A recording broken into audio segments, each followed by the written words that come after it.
Hello प्यारे दोस्तों, उम्मीद है आप सब खैरियत से होंगे। आज की कहानी मौजूदा हालात के ऐन मुताबिक है, तो मुझे उम्मीद है आपको ये पसंद आने वाली है। अगर ये पसंद आए तो इसको लाइक, शेयर और ज्यादा से ज्यादा सब्सक्राइब करना। तो बगैर किसी देरी के आइए कहानी देखते हैं। तो जंगल का हसीन और साफ सुथरा हिस्सा, जहाँ दूर तक हरे भरे दरख्त, साफ पानी के चश्मे हैं। तमाम जानवर, हिरन, खरगोश, बंदर और परिंदे हंसी खुशी रहते हैं। इस जंगल का राजा अजीम उल शान एक हाथी एक बड़े साएदार दरख्त के नीचे बैठा है। उनके पास दो छोटे खरगोश आते हैं जिनका आपस में घास के इलाके पर झगड़ा था। राजा हाथी ने दोनों से प्यार से कहा, चलो छोटे दोस्तों, ये जंगल हम सब का घर है। आधा इलाका तुम्हारा और आधा तुम्हारा। झगड़ा करने से घास का मजा खत्म हो जाता है। मिल बांट कर खाने से मिठास बढ़ती है। छोटे खरगोश ने खुश होकर कहा, शुक्रिया राजा साहब, आप जैसा राजा हर जंगल को मिले। तमाम जानवर राजा हाथी की जहानत और इंसाफ की तारीफ करते हैं। जंगल में मुकम्मल सुकून और अमन होता है। जंगल के एक अंधेरे और वीरान हिस्से में लोमड़ी गुस्से में इधर उधर टहल रही है। लोमड़ी को हाथी की मकबूलियत और इज्जत से बहुत जलन होती है। वो चाहती है कि हाथी को हुकूमत से हटाकर जंगल पर खुद राज करे। ये मोटा हाथी सबका लाडला बना फिरता है। इसकी वजह से मेरी चालाकी की कोई कदर ही नहीं। इस हाथी को तख्त से हटाना होगा, चाहे कुछ भी हो जाए। वो लोमड़ी जंगल के एक बेरहम और लालची जानवर लकड़बगा के पास जाती है। सुनो, तुम कब तक इस हाथी के रहमो करम पर गोश्त के बचे हुए टुकड़े खाओगे? अगर हम दोनों मिल जाएं तो इस हाथी को जिल्लत के साथ जंगल से निकाल सकते हैं।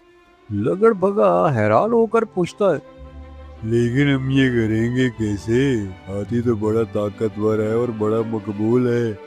सभी जानवरों से बड़ी मोहब्बत करते हैं। हम ताकत से नहीं, झूठ और अफवाहों से। हम आहिस्ता आहिस्ता सभी जानवरों के दिलों में हाथी के खिलाफ जहर घोलेंगे। और फिर लोमड़ी और लकड़बग्गा अलग अलग जानवरों के पास जाकर अफवाहें फैलाना शुरू करते हैं। पहले लोमड़ी हरन के पास जाती है।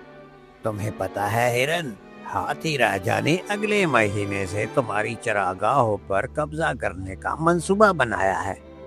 वो कहता है कि हिरन बहुत ज्यादा घास खा जाते हैं।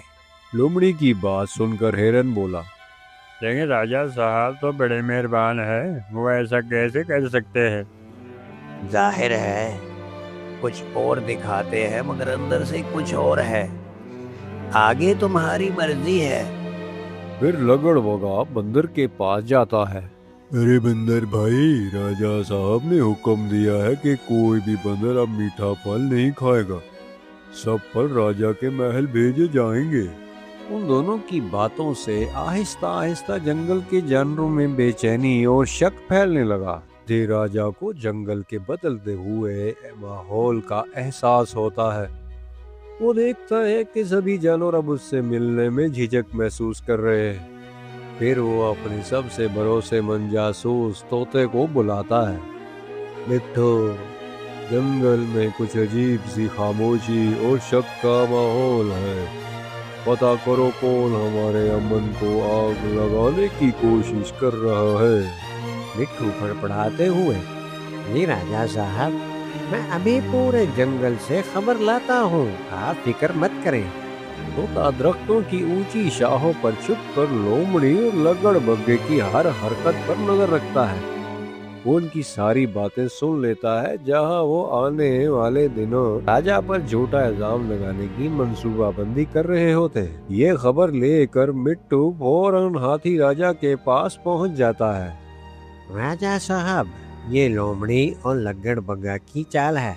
वो जानवरों को आपके खिलाफ भड़का रहे हैं ताकि आपकी हुकूमत गिर जाए।